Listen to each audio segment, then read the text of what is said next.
আসসালামু আলাইকুম প্রিয় ভিউয়ার। আজকে আমি আপনাদেরকে দেখাবো যে কিভাবে আপনার জন্ম নিবন্ধন সার্টিফিকেটের যত ভুল ত্রুটি আছে এগুলো কিভাবে সংশোধন করবেন এবং বাংলা ইংরেজি আপডেট করে নেবেন। তো তার জন্য ক্রোম ব্রাউজারটি এভাবে ওপেন করে তারপরে সার্চ বারে গিয়ে লিখবেন bdris.gov.bd/br কারেকশন। এটা লিখে সার্চ করলে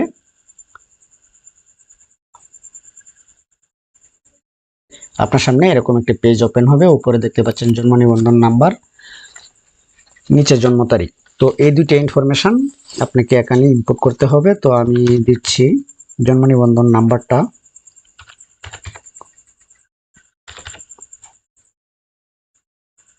তো দেওয়ার পর জন্ম তারিখটা দিবেন। প্রথমে জন্ম নিবন্ধন নাম্বারটা, তারপর হচ্ছে জন্ম তারিখ।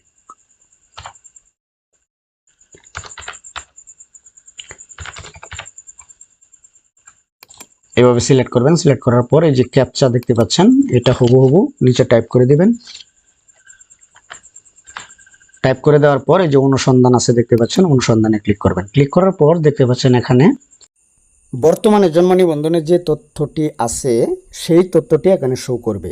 এখন আমাদের কাজ হবে এই তথ্যটার সাথে তার পিতামাতার আইডি কার্ডের কতটুকু মিল রয়েছে।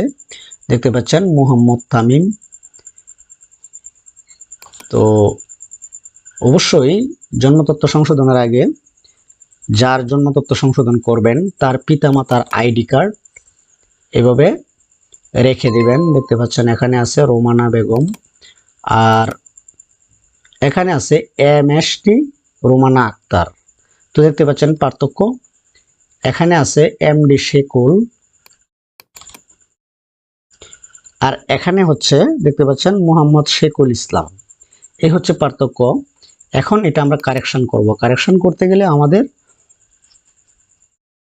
পিতামাতার আইডি কার্ড অনুযায়ী কারেকশন করতে হবে, অর্থাৎ আপনার পিতার নাম মাতার নাম যেভাবে তাদের আইডি কার্ডে আছে ঠিক সেইভাবে জন্ম নিবন্ধনের পিতামাতার জায়গায় বসাতে হবে। তো এখন আমরা আবারও চলে যাচ্ছি ওই পেজটাতে। যাওয়ার পর এখানে নির্বাচন করুন, এখানে ক্লিক করব। ক্লিক করার পরে যে কনফার্ম দেখতে পাচ্ছেন, এখানে ক্লিক করব। ক্লিক করার পর এইবার দেখতে পাচ্ছেন নির্বাচন করুন। এখান থেকে আমি সর্বপ্রথম দেখতে পাচ্ছেন নামের প্রথম অংশ বাংলায়।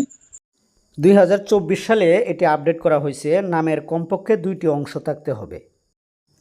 তো যেহেতু বাংলায় আপনার নাম লিখতে হবে, বাংলা আনার জন্য কিবোর্ড থেকে অল কন্ট্রোল চেপে ধরে ভি চাপলে ইউনিকোড আসবে, অথবা আপনি যদি অব্র টাইপ করেন তাহলে অব্র দিয়েও এই সার্ভারে বাংলা টাইপ করতে পারবেন।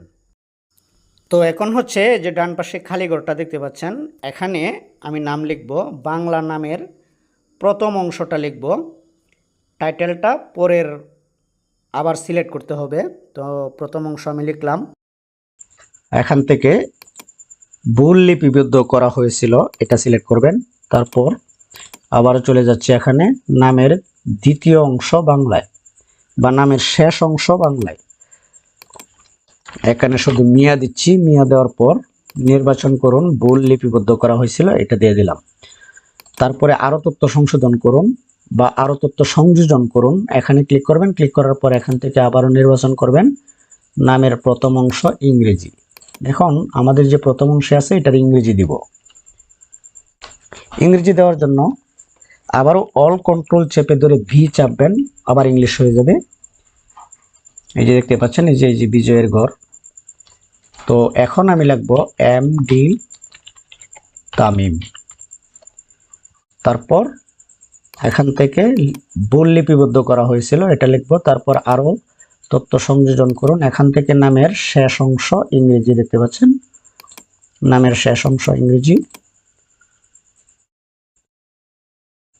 দেওয়ার পর এখান থেকে শুধু মিয়া দেব।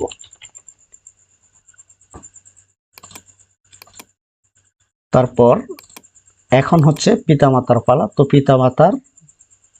পিতার নাম বাংলায় দেখতে পাচ্ছেন, এটা সিলেক্ট করলাম। সিলেক্ট করার পরে এখানে পিতার নাম বাংলায় দিব।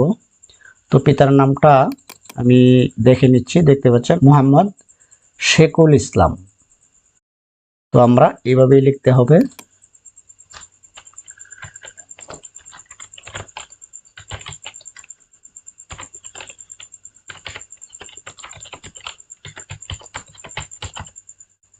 তারপর এখানে ভুল লিপিবদ্ধ করা হয়েছিল, এখান থেকে এটা সিলেক্ট করব। তারপর মাতার নাম বাংলায়, এই যে দেখতে পাচ্ছেন রোমানা বেগম।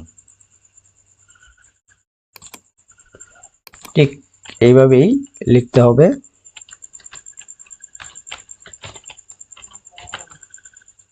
তো লেখার পর আবারও ভুল লিপিবদ্ধ করা হয়েছিল, এটাতে ক্লিক করব। ক্লিক করার পর এবার আরো তথ্য সংযোজন করুন, এখানে ক্লিক করব। ক্লিক করার পর পিতার নাম ইংরেজি, আগে পিতার নাম বাংলা দিয়েছিলাম, এখন পিতার নাম ইংরেজিতে দিব।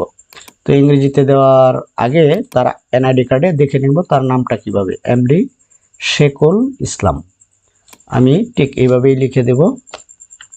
আবারও অল কন্ট্রোল চেপে ধরে ভি চাপ দিব, তাহলে ইংলিশ হয়ে যাবে। দেওয়ার পর ভুল লিপিবদ্ধ করা হয়েছিল, এটা এখান থেকে সিলেক্ট করে তারপর এখন আরো তথ্য সংযোজন করুন, এখান থেকে মাতার নাম ইংরেজি এটা দিয়ে দেব।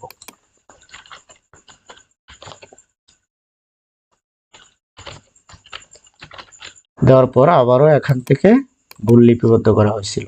আরো যদি কোনো তথ্য সংশোধন করার দরকার হয় তাহলে এখানে ক্লিক করে আপনি এখান থেকে আরো তথ্য সংযোজন করতে পারেন। যদি কোনো বেশি নিয়ে থাকেন তাহলে ডান পাশে যে ডিলিট আছে এটা ক্লিক করবেন।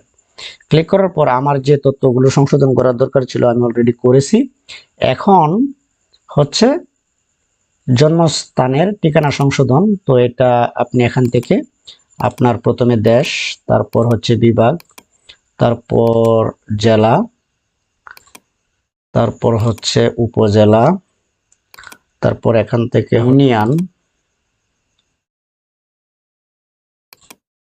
এখান থেকে ওয়ার্ড, এখান থেকে ডাকঘর, প্রথমে বাংলায়, তারপরে ডাকঘর ইংরেজিতে,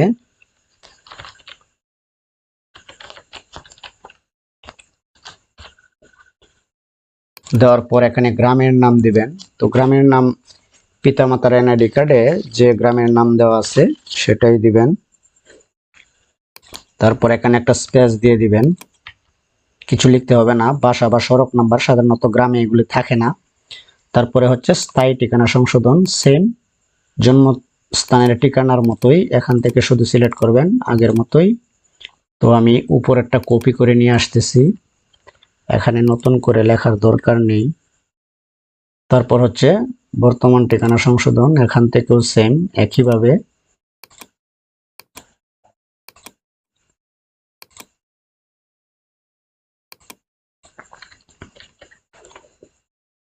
এভাবে সিলেক্ট করে কন্ট্রোল সি, তারপর এখানে এনে কন্ট্রোল ভি দিবেন। এখানে সিলেক্ট করে কন্ট্রোল সি, তারপর এখানে কন্ট্রোল ভি দেওয়ার পর এখানে একটা স্পেস দিয়ে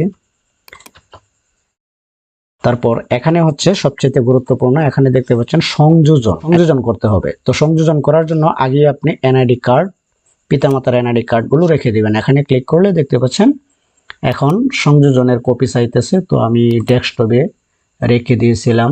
তো এখান থেকে যে পিতার, এখান থেকে সিলেক্ট করব পিতার জাতীয় পরিচয়পত্র, তারপর আবার সংশোধন, এখান থেকে মাতার জাতীয় পরিচয়পত্র সিলেক্ট করব। এইভাবে সিলেক্ট করে তারপর এখান থেকে স্টার্ট, এটি আপলোড করে দিতে হবে। অবশ্যই 100 কেবির নিচে হইতে হবে। তো এখান থেকে এটাও আমি দিয়ে দিচ্ছি স্টার্ট, এটা আপলোড হয়ে গেছে। এই যে আপলোড হয়ে গেছে। এখন এখান থেকে আপনি পিতা মাতা মানে এই সংশোধনটা কে করতেছে এটা সিলেক্ট করবেন। এখান থেকে আপনি নিজ দিয়ে দিবেন। এখানে একটা ফোন নাম্বার দিতে হবে, দেখতে পাচ্ছেন এই যে বাংলাদেশি ফোন নাম্বার। সবকিছু ঠিকঠাক থাকলে এবার আমরা ওটিপি পাঠাবো। অনেক সময় সার্ভার সমস্যা করে, এখানে ওয়াইট দিবেন। তো দেখতে পাচ্ছেন সাকসেস মেসেজ এসে গেছে। তো এখন এই মোবাইল নাম্বারে যে ওটিপিটা আসছে এটা এখানে দিয়ে দিতে হবে। দেওয়ার পর এই যে সাবমিট, ওটিপি ভেরিফিকেশন সাকসেস। এই যে দেখেন আবেদনটি সংশ্লিষ্ট কার্যালয়ে দাখিল হয়েছে, আপনার আবেদনপত্রের নম্বর এই যে এই নাম্বারটা। এখন আপনি এই নাম্বারটা নিয়ে যেতে পারেন অথবা আপনি ইউনিয়ন পরিষদে গিয়ে নাম বললেও হবে, অলরেডি আপনার আবেদনটা ইউনিয়ন পরিষদে সাবমিট হয়ে গেছে, ডকুমেন্টগুলো সাবমিট করা হয়েছে, ওনার একটা এনআইডি কার্ডের ফটোকপি, এটা নিয়ে আপনারা ইউনিয়ন পরিষদে যাবেন, গিয়ে এটা রিসিভ করাবেন। রিসিভ করানোর পরে যখন এই আবেদনটা রিসিভ করানোর জন্য যাবেন, তখন ওনাদের সাথে কথা বলে সময়টা ঠিক করে নেবেন। তো আশা করি আপনারা পুরো প্রসেসটা বুঝতে পারছেন। এই বিষয়ে কোনো কমেন্টস আপনাদের থেকে থাকে তাহলে কমেন্টে জানাবেন, আমি রিপ্লাই করার চেষ্টা করবো ইনশাল্লাহ। ভালো থাকবেন সবাই। আসসালামু আলাইকুম ওয়া রাহমাতুল্লাহি ওয়া বারাকাতুহু।